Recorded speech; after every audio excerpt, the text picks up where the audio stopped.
this is Razika. Welcome back to the physics classes. This is the second video of the chapter Dual Nature of Radiation and Matter. So before we move ahead, let's revise what we had discussed in the previous video. We had discussed the brief introduction, like now ee chapter alli ಏನು study ಮಾಡ್ತೀವಿ ಅಂತ ಹೇಳಿದ್ದೆ. Then along with that we had discussed about Hertz experiment. So ಈ Hertz experiment ಇಂದ ಏನಾಯಿತು, photoelectric effect was discovered and we had discussed about types of electron emission, thermionic emission, field emission and photoelectric emission. Next, along with this we had discussed few discoveries made. Okay, so these are all the things which we had discussed in the previous video. In this video we will be discussing about photoelectric effect once again. Let's define photoelectric effect once again. It is the phenomena of emission of electrons from the metal surface when radiation of suitable frequency, this is very important, suitable frequency anta mention ಮಾಡಲೇಬೇಕು. ಒಂದು metal surface ಮೇಲೆ ಒಂದು suitable ಫ್ರೀಕ್ವೆನ್ಸಿನ incident ಮಾಡಿದಾಗ what will happen, electrons emission ಆಗುತ್ತೆ ಆ metal surface ಇಂದ. And ಈ ಫಿನಾಮಿನಾನ we call as photo electric effect. Okay, and ಈ ಫೋಟೋ ಎಲೆಕ್ಟ್ರಿಕ್ ಎಫೆಕ್ಟ್ ಹೇಗೆ ಡಿಸ್ಕವರ್ ಆಯಿತು ಅಂತ ನಾನು ಪ್ರೀವಿಯಸ್ ವಿಡಿಯೋ ಅಲ್ಲಿ ಹೇಳಿದ್ದೆ. Now we will discuss today in detail Halward's and Lenard's observations. Okay, so ಇವರಿಬ್ರು ಏನು ಮಾಡಿದ್ರು, they discussed about the photoelectric effect further, detailed study of photoelectric effect ನ ಮಾಡಿದ್ರು ಇವರಿಬ್ರು. Okay, so from the years 1886 to 1902, both of these scientists, William Halward and Philip Lenard, ಇಬ್ರು ಏನು ಮಾಡಿದ್ರು ಅಂದರೆ ಫೋಟೋ ಎಲೆಕ್ಟ್ರಿಕ್ ಎಫೆಕ್ಟ್ ಬಗ್ಗೆ ಡೀಟೇಲ್ ಆಗಿ study ಮಾಡ್ತಾ ಬಂದರು. ಸೊ ಇದನ್ನು give Lenard's observations or Hallwachs' observation ಅಂತ 2 to 3 ಮಾರ್ಕ್ಸಿಗೆ ಕೇಳ್ತಾರೆ. ಆಲ್ರೈಟ್, ಸೊ ನಾನು ಡಯಾಗ್ರಾಮ್ ಬರೆದ್ಬಿಟ್ಟು ಎಕ್ಸ್ಪ್ಲೈನ್ ಮಾಡ್ತೀನಿ, ಬಟ್ ನಿಮಗೆ ಎಕ್ಸಾಮಲ್ಲಿ ಕೇಳಿದಾಗ you need to write just the observation, Lenard's observation and Hallwachs' observations. They did the detailed study of the photo electric effect. So Lenard ಏನು ಮಾಡಿದ್ರು ಅಂದರೆ, ಒಂದು ಇವ್ಯಾಕ್ಯುವೇಟೆಡ್ ಟ್ಯೂಬಲ್ಲಿ he took 2 plates. One is called as emitter and another one is called as collector. Okay, and ಇದು ಒಂದು evacuated tube. Evacuated tube ಅಂದ್ರೆ ಇದರಲ್ಲಿ ಬರೀ ವ್ಯಾಕ್ಯೂಮ್ ಇರುತ್ತೆ, which means this will have nothing inside. and ಇದನ್ನ ಒಂದು ಬ್ಯಾಟ್ರಿಗೆ connect ಮಾಡಿದ್ರು, which is further connected to an ammeter. ammeter ಏನು ಮಾಡುತ್ತೆ, by using ammeter we can study the current flowing from this conductor. Okay, so here what happened was, illi ee Lenard incident some light on this plate C, collector emitter plate na we are calling it as C and collector plate na I'll call as A.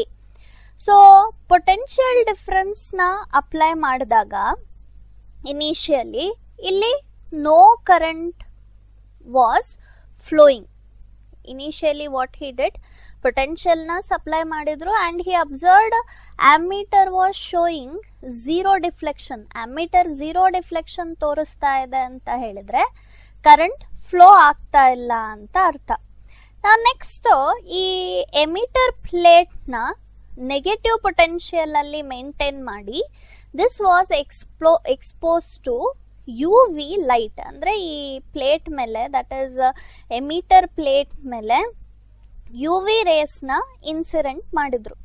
So UV ರೇಸ್ನ incident ಮಾಡಿದಾಗ current started flowing. ಏನಾಯ್ತು ಅವಾಗ, current flow ಆಗಕ್ಕೆ start ಆಯ್ತು. ಈ current flow ಆಗ್ತಾ ಇದೆ ಅಂತ ಹೇಗ್ ಗೊತ್ತಾಯ್ತು ಅಂದ್ರೆ ಅಮ್ಮೀಟರ್ ರೀಡಿಂಗ್ ಇಂದ ಗೊತ್ತಾಗುತ್ತೆ. 0 ಇಂದ ಜಾಸ್ತಿ ಡಿಫ್ಲೆಕ್ಷನ್ ತೋರಿಸ್ತಾ ಇದ್ರೆ we can conclude that the current is flowing in the conductor. Fine. Next one, ಇವ್ರು ಏನ್ ಅಬ್ಸರ್ವ್ ಮಾಡಿದ್ರು ಅಂದ್ರೆ ಎಲ್ಲಿವರೆಗೂ ಯು ವಿ ರೇಸ್ ನ ಈ ಪ್ಲೇಟ್ ಮೇಲೆ ಇನ್ಸಿಡೆಂಟ್ ಮಾಡ್ತಾ ಇದ್ರು ಅಲ್ಲಿವರೆಗೂ current was flowing. So suddenly ಅವ್ರು ಏನ್ ಮಾಡಿದ್ರು, ಈ ಯು ವಿ ರೇಸ್ ಇನ್ಸಿಡೆಂಟ್ ಮಾಡೋದನ್ನ ಸ್ಟಾಪ್ ಮಾಡಿಬಿಟ್ರು. ಸೊ ಈ ಯು ವಿ ರೇಸ್ ನ ಇನ್ಸಿಡೆಂಟ್ ಮಾಡಕ್ಕೆ ಸ್ಟಾಪ್ ಮಾಡಿದಾಗ ಸಡನ್ಲಿ ಏನಾಯ್ತು ಅಂತ ಹೇಳಿದ್ರೆ ಆಮ್ಮೀಟರ್ ಕೂಡ ಕರೆಂಟ್ ತೋರಿಸೋದನ್ನ ಸ್ಟಾಪ್ ಮಾಡಿತು. ಅಂದ್ರೆ ಮತ್ತೆ deflection was 0 in the ammeter, which means U V rays fall ಆಗೋವರೆಗೂ current was flowing.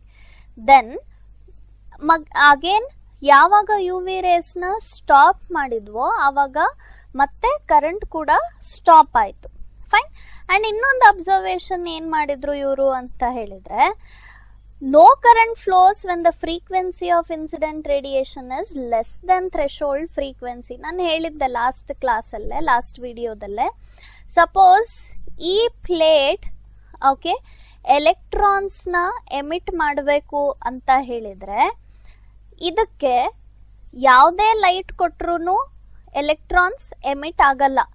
Light off suitable frequency ಅಂತ ಕೊಡಬೇಕು. What is the suitable frequency ಅಂದ್ರೆ ಥ್ರೆಶೋಲ್ಡ್ ಫ್ರೀಕ್ವೆನ್ಸಿ ಲೈಟ್ ನ ಕೊಡಬೇಕು. What is this threshold frequency ಅಂತ ಹೇಳಿದ್ರೆ it is the minimum frequency for which the emission of electrons takes place. ಈ threshold ಫ್ರೀಕ್ವೆನ್ಸಿಗಿನ್ನ ನಾವು ಕಮ್ಮಿ ಫ್ರೀಕ್ವೆನ್ಸಿ ಕೊಟ್ರೆ ಎಲೆಕ್ಟ್ರಾನ್ಸ್ ಲಿಬರೇಟ್ ಆಗಲ್ಲ. So no current flows when the frequency of incident radiation is less than the threshold frequency ಅಂತ ಹೇಳಿದ್ರು ಲೆನಾರ್ಡ್. These are the observation of Leonard. ಒಂದೇನು, he applied potential across this setup, no current was flowing. Okay. Second one is, ಈ ಯಾವಾಗ U V rays ನ incident ಮಾಡಿದ್ರೋ ಅವಾಗ current started flowing. ಯಾವಾಗ U V rays incident ಮಾಡೋದನ್ನ stop ಮಾಡಿದ್ರು ಮತ್ತೆ ಆಮ್ಮೀಟರ್ 0 ಡಿಫ್ಲೆಕ್ಷನ್ ತೋರಿಸ್ತು, ಅಂದ್ರೆ no current was flowing. So next observation is no current will flow when the frequency of this light is less than the threshold frequency. Okay. So ಈ observations ಇಂದ ನಾವ್ ಏನ್ conclusion draw ಮಾಡಬಹುದು ಅಂತ ಹೇಳಿದ್ರೆ, when U V rays are allowed to fall, ಇದ್ರ ಮೇಲೆ U V rays ನ ಫಾಲ್ ಮಾಡಿಸಿದಾಗ ಎಲೆಕ್ಟ್ರಾನ್ಸ್ ಎಜೆಕ್ಟ್ ಆಯ್ತು ಈ ಪ್ಲೇಟ್ ಇಂದ. Okay, electrons are ejected it from it and are attracted by the collector plate at the positive terminal. So ಈ electrons ಏನಾಯ್ತು ಈ ಪ್ಲೇಟ್ ಅಲ್ಲಿ ಕಲೆಕ್ಟ್ ಆಗ್ತಾ ಹೋಯ್ತು, since it has positive polarity. So this is nothing but actually photo electric effect ಇದು, wear light ನ incident ಮಾಡಿದಾಗ ಏನಾಗ್ತಾ ಇದೆ, ಯು ವಿ ಲೈಟ್ ಯೂಸ್ ಮಾಡ್ತಾ ಇದ್ದಾರೆ. ಸೊ ಏನಾಯ್ತು, the current was flowing. Okay, so ಇವರು ಇಷ್ಟು ಅಬ್ಸರ್ವೇಷನ್ಸ್ ನ ಮಾಡಿದ್ರು. Let's see these observation by a simulation. You can see there is a emitter plate and this is a collector plate, also called as anode plate, and it is connected to a DC source ammeter to measure the flow of current. Fine. And this, as you can see here, what is happening, ಈ ಒಂದು plate ಮೇಲೆ ultraviolet rays are incident and ಈ plate ಇಂದ electrons are liberated and collected across this plate. Okay, as a result ಇಲ್ಲಿ ಏನಾಗ್ತಾ ಇದೆ, circuit ಅಲ್ಲಿ current flow ಆಗ್ತಾ ಇದೆ ಅಂಡ್ ಇಲ್ಲಿ ಡಿಫ್ಲೆಕ್ಷನ್ ನೋಡಿ, it is not 0, which means photo electric effect is taking place here. Okay, so further what did Leonard do, ಈ incident of ultraviolet race ನ ಸ್ಟಾಪ್ ಮಾಡಿದ್ರು. ಓಕೆ, ಸೊ ಸ್ಟಾಪ್ ಮಾಡಿದಾಗ what happened here, ಮತ್ತೆ current 0 ಆಯಿತು. Okay, which means the conclusion of this is under certain frequency called as threshold frequency, this plate emits electrons and as a result current flows in the circuit. So this is nothing but the photoelectric effect is taking place here. Now let's discuss about the Hallward observations. Okay, so ಈ ಹಾಲ್ವಾಚ್ ಅನ್ನೋರು ಏನು ಮಾಡಿದ್ರು ಅಂದರೆ he made use of gold leaf electroscope. So ಈ gold leaf electroscope ಬಗ್ಗೆ ನೀವು first ಚಾಪ್ಟರಲ್ಲಿ ಕಲ್ತಿರ್ತೀರ, that is electric charges and fields ಅಲ್ಲಿ. ಈ ಗೋಲ್ಡ್ ಲೀಫ್ ಎಲೆಕ್ಟ್ರೋಸ್ಕೋಪ್ನ ಯೂಸ್ ಮಾಡೋದು to detect and identify the type of charge on the body. Fine, suppose ಒಂದು ಗ್ಲಾಸ್ ರಾಡ್ ಇದೆ ಅಂತ ಅಂದ್ಕೊಳ್ಳಿ. ಈ ಗ್ಲಾಸ್ ರಾಡ್ ಮೇಲೆ ಪಾಸಿಟಿವ್ ಚಾರ್ಜ್ ಇದೆಯಾ ನೆಗೆಟಿವ್ ಚಾರ್ಜ್ ಇದೆಯಾ ಅಂತ ಐಡೆಂಟಿಫೈ ಮಾಡೋಕ್ಕೆ, ಆರ್ ಇದು ಇದರಲ್ಲಿ ಚಾರ್ಜಸ್ ಇದೆಯಾ ಇಲ್ವಾ, ಕಂಪ್ಲೀಟ್ಲಿ ನ್ಯೂಟ್ರಲ್ಲ ಇದು ಅಂತ ಐಡೆಂಟಿಫೈ ಮಾಡೋಕ್ಕೆ ಈ ಗೋಲ್ಡ್ ಲೀಫ್ ಎಲೆಕ್ಟ್ರೋಸ್ಕೋಪ್ನ ಯೂಸ್ ಮಾಡ್ತೀವಿ. ಸೊ ಈ ಗೋಲ್ಡ್ ಲೀಫ್ ಎಲೆಕ್ಟ್ರೋಸ್ಕೋಪಲ್ಲಿ ಏನಿರುತ್ತೆ, ಒಂದು ಗ್ಲಾಸ್ ಬಾಟಲ್ ಇರುತ್ತೆ ಲೈಕ್ ದಿಸ್. ಫೈನ್, ಆ್ಯಂಡ್ ಇದರಲ್ಲಿ ಒಂದು ಮೆಟಾಲಿಕ್ ರಾಡ್ನ ಹಾಕಿರ್ತಾರೆ, like brass rod particularly. Metal rod also can be set. Okay, and ಈ ಗ್ಲಾಸ್ ರಾಡ್ ಮೆಟಲ್ ರಾಡ್ ಇರುತ್ತಲ್ಲ, ಈ ಮೆಟಲ್ ರಾಡ್ ಒನ್ ಎಂಡಲ್ಲಿ ಗೋಲ್ಡ್ ಲೀವ್ಸ್ನ ಯೂಸ್ ಮಾಡಿರ್ತಾರೆ, ವೆರಿ ಥಿನ್ ಗೋಲ್ಡ್ ಲೀವ್ಸ್ನ. ಆ್ಯಂಡ್ ಅನಾದರ್ ಎಂಡಲ್ಲಿ ಮೆಟಲ್ ಡಿಸ್ಕ್ನ ಕನೆಕ್ಟ್ ಮಾಡಿರ್ತಾರೆ, or brass disc. Fine, and in between ಇಲ್ಲಿ ಸ್ವಲ್ಪ ಓಪನಿಂಗ್ ಇರುತ್ತಲ್ಲ, ಅದನ್ನು ಇನ್ಸುಲೇಟರ್ ಪ್ಲಗ್ ಇಂದ ಆರ್ ಕಾರ್ಕ್ ಇಂದ ಕ್ಲೋಸ್ ಮಾಡಿರ್ತಾರೆ. Okay, so this is about the construction of a gold leaf electroscope. Fine, so what is here ಇಷ್ಟು ಒಂದು ಗ್ಲಾಸ್ ಬಾಟಲ್ ಅಲ್ಲಿ ಒಂದು ರಾಡ್ ಇಟ್ಟಿರ್ತಾರೆ, ಮೆಟಲ್ ರಾಡ್. ಒನ್ ಎಂಡ್ ಅಲ್ಲಿ ಗೋಲ್ಡ್ ಲೀವ್ಸ್ ಇರುತ್ತೆ ಅಂಡ್ ಅನಾದರ್ ಎಂಡ್ ಅಲ್ಲಿ you will be having one disc. Fine, so ಈ ಬಾಡಿದು it's a body which is undergoing the test. So ಈ metal rod or anything charged body or uncharged body ಅಂತ ಅಂದ್ಕೊಳ್ಳಿ. Suppose ಇದು uncharged ಆಗಿದೆ ಅಂತ ಹೇಳಿದ್ರೆ ಈ the distance between these two leaves ಏನು ವೇರಿ ಆಗಲ್ಲ. Okay, these two leaves will not move at all. So ನಾವೇನಂತ ಅಸ್ಯೂಮ್ ಮಾಡ್ತೀವಿ, ಇದು ಅನ್ಚಾರ್ಜ್ಡ್ ಅಂತ ಅಸ್ಯೂಮ್ ಮಾಡ್ತೀವಿ. ಸಪೋಸ್ ಈ ಬಾಡಿನ ಈ ಮೆಟಲ್ ಡಿಸ್ಕ್ ಇದೆಯಲ್ಲ ಅದರಿಂದ ಕಾಂಟ್ಯಾಕ್ಟ್ ಅಲ್ಲಿ ತಂದಾಗ ಈ ಗೋಲ್ಡ್ ಲೀವ್ಸ್ ಐದರ್ ಕಾನ್ವರ್ಜ್ ಆದ್ರೂ ಆಗ್ಬಹುದು ಆರ್ ಡೈವರ್ಜ್ ಆದ್ರೂ ಆಗ್ಬಹುದು.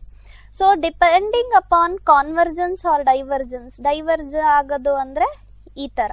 Okay, this is nothing but diverging. The gold leaf is diverging. Converge means ee tara. Okay, this is nothing but converging gold leaves. Fine, so gold leaves ಒಂದು ಬಾಡಿನ ಈ metal disc contact ಅಲ್ಲಿ ತಂದಾಗ ಈ gold leaves away from each other move ಆದಾಗ, that means diverge ಆದಾಗ, we say the body is positively charged. Fine, suppose charged body ಈ metal disc contact ಅಲ್ಲಿ ತಂದಾಗ ಈ ಗೋಲ್ಡ್ ಲೀವ್ಸ್ ಈ ತರ ಕಾನ್ವರ್ಜ್ ಆದ್ರೆ we say that the charge body is negatively charged. Okay, so this is how the gold leaf electroscope works. Fine, and Hallwachs ಈ gold ಲೀಫ್ನ use ಮಾಡಿಕೊಂಡು ಏನು ಮಾಡಿದ್ರು ಅಂತ ಹೇಳಿದರೆ, he studied okay photo electric effect. So what he did was, first of all ಇವರು ಒಂದು zinc ಪ್ಲೇಟ್ನ ತಗೊಂಡ್ರು. Okay, it's a zinc plate. Fine, and ಈ ಜಿಂಕ್ ಪ್ಲೇಟ್ನ by means of a wire ಈ ಮೆಟಲ್ ಡಿಸ್ಕಿಗೆ ಕನೆಕ್ಟ್ ಮಾಡಿದ್ರು. ಆಲ್ ರೈಟ್, ಈ ಮೆಟಲ್ ಡಿಸ್ಕಿಗೆ he connected the zinc plate. Initially imagine ಇದು ನೆಗೆಟಿವ್ಲಿ ಚಾರ್ಜ್ಡ್ ಇದೆ ಅಂತ ಅಂದ್ಕೊಳ್ಳಿ. The zinc plate is negatively charged. Fine, ಈ ನೆಗೆಟಿವ್ಲಿ ಚಾರ್ಜ್ ಪ್ಲೇಟಿಗೆ ಈ ಮೆಟಲ್ ಡಿಸ್ಕ್ ನ ಕನೆಕ್ಟ್ ಮಾಡಿದಾಗ he found that the zinc plate lost its negative charge when it was illuminated by UV rays. Okay, negatively charge plate ತಗೊಂಡ್ಬಿಟ್ಟು ಇದ್ರ ಮೇಲೆ UV rays ನ incident ಮಾಡಿದ್ರು. ಅಂಡ್ ಈ ಅಬ್ಸರ್ವ್ ದಟ್ ಈ ಜಿಂಕ್ ಪ್ಲೇಟ್ ಮೇಲೆ UV ರೇಸ್ ನ incident ಮಾಡಿದಾಗ the zinc plate lost negative charges. Next question is, how can we know that the zinc plate lost the negative charges ಅಂತ ಹೇಳಿದ್ರೆ ಈ ಗೋಲ್ಡ್ ಲೀಫ್ ಏನಾಯ್ತು, ಕಾನ್ವರ್ಜ್ ಆಗಕ್ ಸ್ಟಾರ್ಟ್ ಆಯ್ತು. The gold leaf converged. Okay, ಇದು first step. Next step ಅಲ್ಲಿ ಏನ್ ಮಾಡಿದ್ರು ಇವರು ಅಂದ್ರೆ ನೆಗೆಟಿವ್ಲಿ ಚಾರ್ಜ್ಡ್ ಜಿಂಕ್ ಪ್ಲೇಟ್ ತೆಗೆದ್ಬಿಟ್ಟು ಅನ್ಚಾರ್ಜ್ಡ್ ಜಿಂಕ್ ಪ್ಲೇಟ್ ನ ತಗೊಂಡ್ರು ಅವರು. ಅಂಡ್ ಅನ್ಚಾರ್ಜ್ಡ್ ಜಿಂಕ್ ಪ್ಲೇಟ್ ಮೇಲೆ UV ರೇಸ್ ನ ಅಗೇನ್ ಇನ್ಸಿಡೆಂಟ್ ಮಾಡಿದಾಗ the zinc plate became more positively charged. ಅವಾಗ ಏನಾಯ್ತು, ಜಿಂಕ್ ಪ್ಲೇಟ್ ಪಾಸಿಟಿವ್ಲಿ ಚಾರ್ಜ್ಡ್ ಆಯ್ತು. Okay, when illuminated with UV rays. ಇದು ಹೇಗೆ ಪಾಸಿಟಿವ್ಲಿ ಚಾರ್ಜ್ಡ್ ಅಂತ ಗೊತ್ತಾಯ್ತು ಅಂತ ಹೇಳಿದ್ರೆ ಗೋಲ್ಡ್ ಲೀವ್ಸ್ ಡೈವರ್ಜ್ ಆಗಕ್ ಸ್ಟಾರ್ಟ್ ಆಯ್ತು. ಇಲ್ಲಿ ನಮಗೆ ಕನ್ಕ್ಲೂಷನ್ ಗೊತ್ತಿದೆ, ಡೈವರ್ಜ್ ಆದ್ರೆ ಪಾಸಿಟಿವ್ಲಿ ಚಾರ್ಜ್ಡ್ ಅಂತ. Fine. So upon illuminating this uncharged zinc plate with UV rays ಏನಾಗಕ್ ಸ್ಟಾರ್ಟ್ ಆಯ್ತು, this zinc plate became positively charged. Next ಏನ್ ಮಾಡಿದ್ರು ಇವರು ಅಂದ್ರೆ the positive charge on the positively charge zinc plate increases further. ಅಂದ್ರೆ first case ಅಲ್ಲಿ negatively charge zinc plate ತಗೊಂಡ್ರು first time, ಆಮೇಲೆ ಅನ್ಚಾರ್ಜ್ ತಗೊಂಡ್ರು, ಆಮೇಲೆ ಪಾಸಿಟಿವ್ಲಿ ಚಾರ್ಜ್ಡ್ ಜಿಂಕ್ ಪ್ಲೇಟ್ ನ ತಗೊಂಡ್ರು. ಅಂಡ್ ಈ ಪಾಸಿಟಿವ್ಲಿ ಚಾರ್ಜ್ಡ್ ಜಿಂಕ್ ಪ್ಲೇಟ್ ಮೇಲೆ UV ರೇಸ್ ನ ಇನ್ಸಿಡೆಂಟ್ ಮಾಡಿದಾಗ ಈ ಗೋಲ್ಡ್ ಲೀಫ್ ಏನಾಯ್ತು ಅಂದ್ರೆ ಫರ್ದರ್ ಎಕ್ಸ್ಪ್ಯಾಂಡ್ ಆಗಕ್ಕೆ ಆರ್ ಡೈವರ್ಜ್ ಆಗಕ್ಕೆ ಸ್ಟಾರ್ಟ್ ಆಯ್ತು. ವಿಚ್ ಮೀನ್ಸ್ ಇನ್ನೂ ಜಾಸ್ತಿ ಚಾರ್ಜ್ ಆಗಕ್ಕೆ ಸ್ಟಾರ್ಟ್ ಆಯ್ತು ಈ zinc plate. Positively already positively charge zinc plate ಮೇಲೆ UV ರೇಸ್ ನ ಇನ್ಸಿಡೆಂಟ್ ಮಾಡಿದಾಗ they observe that the divergence of the gold leaf is increasing. ಅಂದ್ರೆ the positively charged zinc plate is gaining more positive charges. So ಈ experiment conclusion ಏನು? The conclusion of this experiment is, ಇಲ್ಲಿ ನೋಡಿ, UV race ಒಂದು positively charged zinc plate ಮೇಲೆ incident ಮಾಡಿದಾಗ positivity of the zinc plate increase ಆಗ್ತಾ ಇದೆ ಅಂದ್ರೆ, ಸಪೋಸ್ ಒಂದು ಪ್ಲೇಟ್ ಇದೆ and this is positively charged. Positive charges ಇದ್ರ ಮೇಲೆ ಇನ್ಕ್ರೀಸ್ ಆಗ್ತಾ ಇದೆ ಅಂದ್ರೆ it is losing the electron. ಅಂದ್ರೆ ಎಲೆಕ್ಟ್ರಾನ್ಸ್ ನೆಗೆಟಿವ್ಲಿ ಚಾರ್ಜ್ ಪಾರ್ಟಿಕಲ್ಸ್ ಈ ಪ್ಲೇಟ್ ಇಂದ ಎಮಿಟ್ ಆಗ್ತಾ ಇದೆ ಅಂತ ಅರ್ಥ. Which happens in photo electric effect. So what he did in his experiment, ಒಂದ್ಸತಿ ನೆಗೆಟಿವ್ಲಿ ಚಾರ್ಜ್ಡ್ ಜಿಂಕ್ ಪ್ಲೇಟ್ ತಗೊಂಡ್ರು, ಒಂದ್ಸತಿ ಅನ್ಚಾರ್ಜ್ಡ್ ಜಿಂಕ್ ಪ್ಲೇಟ್ ತಗೊಂಡ್ರು, and next time he took positively charged zinc plate. ಇದೆಲ್ಲ ಬರೆಯೋ ನೆಸೆಸಿಟಿ ಇಲ್ಲ. If they ask you to write Hallwachs' observation, ನೀವು just observations ನ ಬರೆದ್ರೆ ಸಾಕು. ಈ figures and all no need to write. So when the negatively charge zinc plate was used and illuminated with the UV light, the zinc plate lost negative charges. ಹೇಗೆ ಗೊತ್ತಾಯ್ತು? Because gold leaves were converging. Next, uncharged zinc plate ತಗೊಂಡು ಅದ್ರ ಮೇಲೆ UV rays ನ incident ಮಾಡಿದಾಗ what happened? The zinc plate got positively charged. We got to know because the gold leaves were diverging. Fine. Next, ಇನ್ನು positive charges enhance ಆಗಕ್ start ಆಯ್ತು when the already positive charged zinc plate ನ UV race fall ಆದಾಗ ಅದ್ರ ಮೇಲೆ positive charge increase ಆಯ್ತು. Which means the divergence between these gold leaf ಏನಾಯ್ತು, started increasing. Which means ಇದು ಯು ವಿ ರೇಸ್ನ ಜಿಂಕ್ ಪ್ಲೇಟ್ ಮೇಲೆ ಇನ್ಸಿಡೆಂಟ್ ಮಾಡಿದಾಗ ಈ ಜಿಂಕ್ ಪ್ಲೇಟ್ ಇಂದ ಎಲೆಕ್ಟ್ರಾನ್ಸ್ ಎಮಿಟ್ ಆಗುತ್ತೆ ಅಂತ conclusion. Now let's see this gold leaf electroscope experiment from this Hallwards observation. ಇದರಿಂದ simulation ನೋಡೋಣ, ನಿಮಗಿನ್ನೂ ನೀಟಾಗಿ ಅರ್ಥ ಆಗುತ್ತೆ. Now let's study Hallwards observation. So as we already have discussed, he used one setup where zinc plate na, here negatively charged zinc plate na, by means of a wire metal disc of a gold leaf electroscopy ಗೆ connect ಮಾಡಿದ್ದಾರೆ. Fine. And ಇದಕ್ಕೆ ultraviolet radiations ಇದ್ರ ಮೇಲೆ fall ಆದಾಗ ಏನಾಯಿತು, number of negatively charge particles ಕಮ್ಮಿ ಆಯಿತು, because they were getting emitted, convergence of gold leaves ಜಾಸ್ತಿ ಆಯಿತು. Fine. Next what Hallwachs did was, ಒಂದು ಅನ್ಚಾರ್ಜ್ಡ್ ಜಿಂಕ್ ಪ್ಲೇಟ್ನ ತಗೊಂಡು ಅದನ್ನ through means of wire connect ಮಾಡಿ ಅಲ್ಟ್ರಾವೈಲೆಟ್ ರೇಸ್ನ ಇನ್ಸಿಡೆಂಟ್ ಮಾಡಿದ್ರು. ಓಕೆ, ಅವಾಗ ಏನಾಯಿತು, ಇಲ್ಲಿ ನೋಡಿ ಪಾಸಿಟಿವ್ ಚಾರ್ಜಸ್ ಜಾಸ್ತಿ ಆಯಿತು. Next positively charge zinc ಪ್ಲೇಟ್ನ connect ಮಾಡಿ ಅಲ್ಟ್ರಾವೈಲೆಟ್ ರೇಸ್ನ ಇನ್ಸಿಡೆಂಟ್ ಮಾಡಿದಾಗ ಇಲ್ಲೇನಾಯಿತು, ಡೈವರ್ಜ್ ಆಯಿತು ಈ ಗೋಲ್ಡ್ ಲೀವ್ ಎಲೆಕ್ಟ್ರೋಸ್ಕೋಪ್ ಅಲ್ಲಿ ಇರೋ leaves.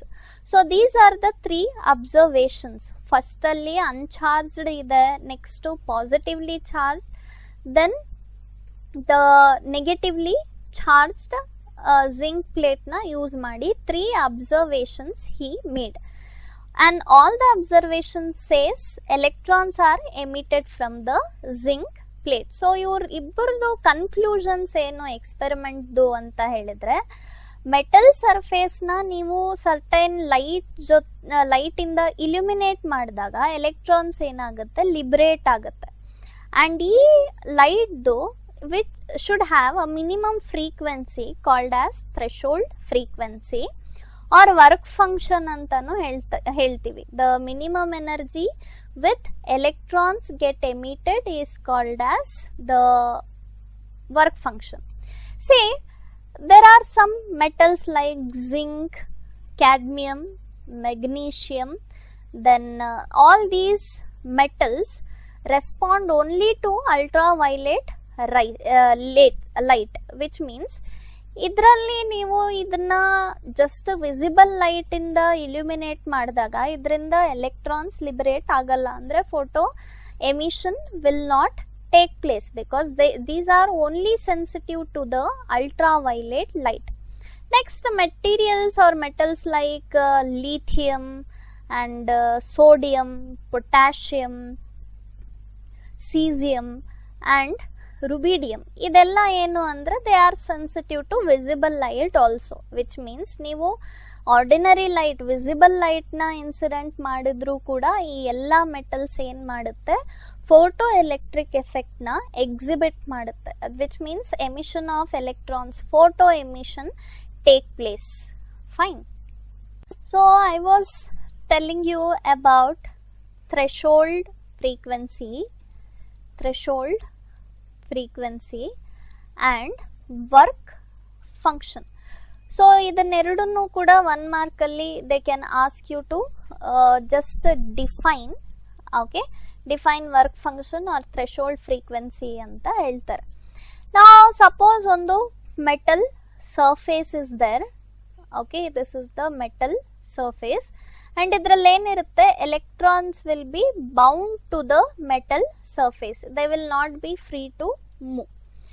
Fine. For certain metals ಈ ಥ್ರೆಶೋಲ್ಡ್ ಫ್ರೀಕ್ವೆನ್ಸಿ ಮತ್ತು ವರ್ಕ್ ಫಂಕ್ಷನ್ ಅನ್ನೋದು it depends upon the type of metal or the type of material.